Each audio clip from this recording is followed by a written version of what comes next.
আমরা মহান রবের শুকরিয়া আবার গুজার হই। আল্লাহ সুবহানাহু ওয়া তাআলা আমাদেরকে দ্বিতীয়বারের মতো স্বাধীনতা দিয়েছেন। এই জন্য আওয়াজ করে বলি আলহামদুলিল্লাহ।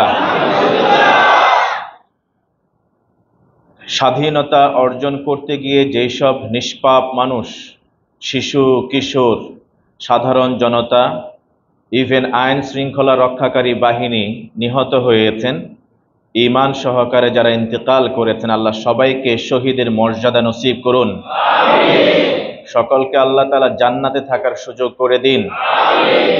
যারা আহত হয়েছেন, যারা শরীরে আঘাত প্রাপ্ত হয়ে এখনো পর্যন্ত কষ্টে আছেন, আল্লাহ তাআলা তাদের কষ্ট দূর করে দিন, সুস্থতা নসিব করুন।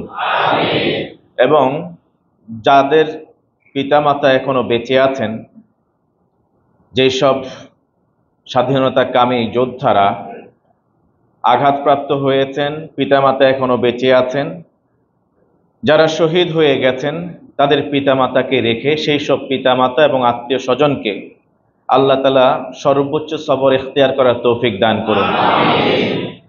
তাদের যে ক্ষতি হয়ে গেছে, আল্লাহ তাআলা সেই ক্ষতিকে পরিপূর্ণ মাত্রায় পুষিয়ে দিন।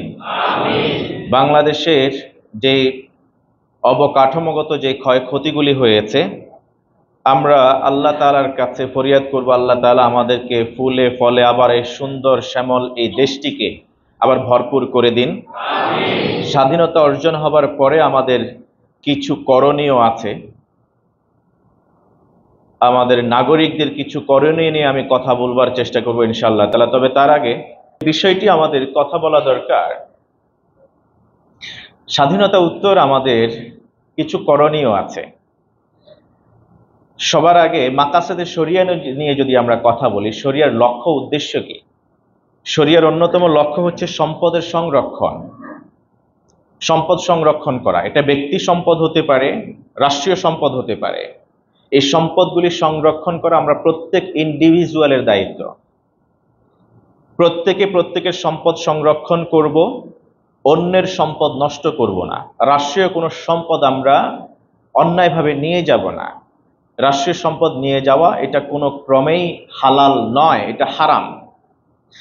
সম্পদ এটা আল্লাহর রাসূল সাল্লাল্লাহু আলাইহি ওয়াসাল্লাম বিদায় হজ্জের ভাষণে তিনি হারাম করে দিয়ে গেছেন যে ইন্না আমওয়ালাকুম ওয়া আ'রাদাকুম হারামুন আলাইকুম আও আলাইকুম হারামুন কাহুরমাতি ইয়াউমিকুম হাদা ফি শাহরিকুম হাদা ফি বালাদিকুম হাদা। সেই ঐতিহাসিক ভাষণ থেকে আমরা জেনেছি যে আমার সম্পদ আপনার জন্য হারাম, আপনার সম্পদ আমার জন্য হারাম। অবৈধভাবে সম্পদ একজন আরেকজনটা গ্রহণ করা, নিয়ে যাওয়া, কুক্ষিগত করা, মালিকানা দাবি করা এটা হারাম। ইল্লা আন তারাদিম মিনকুম, তিজারা ছাড়া, ব্যবসা ছাড়া, ব্যবসায়িক দিক থেকে ওই সম্পদ অর্জন করা ছাড়া অন্যের সম্পদ আমরা নষ্ট করতে পারি না। যদি কেউ অন্যের সম্পদ, এটা একটা জুতার ফিতাও হোক না কেন, অন্যায়ভাবে যদি নিয়ে যায়, আল্লাহর শপথ করে বলি, সে যদি শহীদও হয়, দায়িত্ব নিয়ে বলছি, সে জান্নাতে যেতে পারবে না। এই হাদিস সহিহ বুখারীর 4234তম, সহিহ মুসলিমের 115তম হাদিস। হযরত আবু হুরায়রা রাদিয়াল্লাহু তাআলা আনহু তিনি বলেছেন, নবীজি মুহাম্মদুর রাসূলুল্লাহ সাল্লাল্লাহু আলাইহি ওয়াসাল্লাম সহ খায়বার যুদ্ধ থেকে ফিরে আসার সময় সাহাবীরা একটা জায়গায় এসে তারা শিবির গাড়লেন, সেখানে তারা রেস্ট নেবেন। তারা খায়বারের যুদ্ধ থেকে খুব বেশি গনিমতের মাল পান নাই।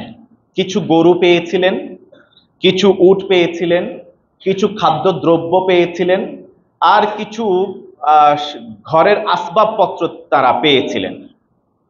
সেই গনিমতের মালগুলি বন্টিত হয়েছে, কিন্তু এর মধ্যে একজন সাহাবী যখন তাকায় দেখলেন যে গনিমতের মাল তো খুব বেশি কিছু পাওয়া যায় নাই, অতএব এখান থেকে আমার প্রয়োজনে যে জিনিসটা আছে এটা আগে ভাগে সরায় রাখি, এমনটা ঘটেছে। যাই হোক, আমি ঘটনার এখানে একটু পজ দিয়ে সামনের দিকে আগাই। নবীজি সাল্লাল্লাহু আলাইহি ওয়াসাল্লাম ওয়াদিউল কুরা নামক জায়গায় তারা যখন শিবির স্থাপন করলেন, সেখানে তারা অবস্থান গ্রহণ করছেন। ইন দ্য মিন টাইম আল্লাহ রাসূল সাল্লাল্লাহু আলাইহি ওয়াসাল্লামের একজন খাদেম ছিলেন, তার নাম ছিল মিদআম। হযরতে মিদআম তিনি ইসলাম ধর্ম গ্রহণ করেছেন এবং যুদ্ধেও গিয়েছেন, মুসলমান হয়েছেন, আল্লাহ রাসূল সাল্লাল্লাহু আলাইহি ওয়াসাল্লামের খেদমতে আত্মনিয়োগ করেছিলেন, নবীজি তাকে স্পেস দিয়েছিলেন। খায়বারের যুদ্ধ থেকে ফেরার পথে তিনি নবীজি মুহাম্মদুর রাসূলুল্লাহ সাল্লাল্লাহু আলাইহি ওয়াসাল্লামের যে উট ছিল এটার হাওদা বাঁধতে শুরু করলেন। ইন দ্য মিন টাইম অজ্ঞাত জায়গা থেকে একটা তীর আসলো, এই তীরটা এসে তাকে আঘাত করলো, তিনি সেখানেই স্পট মারা গেলেন। অন্য সাহাবীরা দৌড়ায় আসলেন, খায়বার ফেরত সাহাবীরা এসে বললেন হানিআন লাহু আশ-শাহাদা, হানিআন লাহু আশ-শাহাদা। সবার মুখে একই কথা, কি আশ্চর্য, কি আনন্দের কথা, কি তৃপ্তির কথা যে মিদআম আল্লাহ রাসূলের খাদেম, তিনি তো শহীদ হয়ে গিয়েছেন। সুবহানাল্লাহ। আমরা যুদ্ধের ময়দানে গিয়েছি শহীদ হবার জন্য, নসিব হয় নাই। তিনি ফেরত আসার সময় হাওদা বাঁধতে গিয়ে শত্রু পক্ষের তীরের আঘাতে তিনি শহীদ হয়ে গিয়েছেন, তিনি তো জান্নাতি।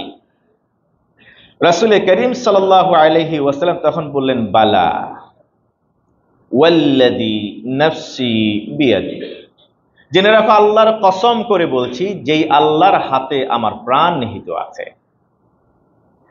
এই মিদআম তো সেই সাহাবী, আমার সেই খাদেম, যে খাদেম খায়বারের যুদ্ধের লব্ধ ওই গনিমতের মাল বন্টন হবার আগেই একটা শাড়ি যেটা তার ভাগে ছিল না, সেই শাড়িটা সে নিয়ে গেছে। লাতাশতাইলু আলাইহি নারা, ওই শাড়িটাই তাকে আজকে চারদিক থেকে তার শরীরে আবৃত করেছে, যে শাড়িটা এখন জাহান্নামের আগুনে পরিণত হয়েছে। তোমরা দেখছো তাকে শহীদ বলে দাবি করছো, শুকরিয়া আদায় করছো, আনন্দ উল্লাস করছো, আর আমি তাকিয়ে তাকিয়ে দেখছি ওই শাড়িটা চুরি করার কারণে অন্যের সম্পদ তার অংশে ছিল না, তার ভাগে ছিল না, বন্টন হবার আগে ওই শাড়িটা নেওয়ার কারণে আমি দেখছি শাড়িটা তার শরীরে পেঁচিয়ে দেওয়া হয়েছে, জাহান্নামের আগুন তাকে দাহন করছে। এই কথা শোনার পর অন্য সাহাবীদের মধ্য থেকে একজন দৌড়ায় আসলেন, হাতে জুতার ফিতা, শিরাকুন আও শিরাকাইন, হাদিস সহিহ বুখারী মুসলিমের riwayate এসেছে, একটা জুতার ফিতা কিংবা দুইটা জুতার ফিতা নিয়ে দৌড়ায় আসেন আল্লাহ রাসূলের কাছে, এসে বলেন ইয়া রাসূলুল্লাহ, আমার পায়ে জুতা ছিল না, তাই খায়বরের যুদ্ধে যে গনিমত পেয়েছিলাম আমরা বন্টন হওয়ার আগে এই জুতার ফিতা দুইটা আমি নিয়েছিলাম। রাসূল করিম সাল্লাল্লাহু আলাইহি ওয়াসাল্লাম বললেন শিরাকুন আও শিরাকান মিন নার, শিরাকুন আও শিরাকান মিন নার, এগুলি যেহেতু বন্টন হয় নাই, মানুষের মাল, এই মাল যেহেতু আগে নিয়ে নিয়েছো, সেটা তুচ্ছ জুতার ফিতাই হোক না কেন, তুমি যদি ফেরত না দিতে এটাই জাহান্নামে যাবার তোমার কারণ হতো, এই জুতা পায়ে দিয়ে তুমি জাহান্নামে যেতে।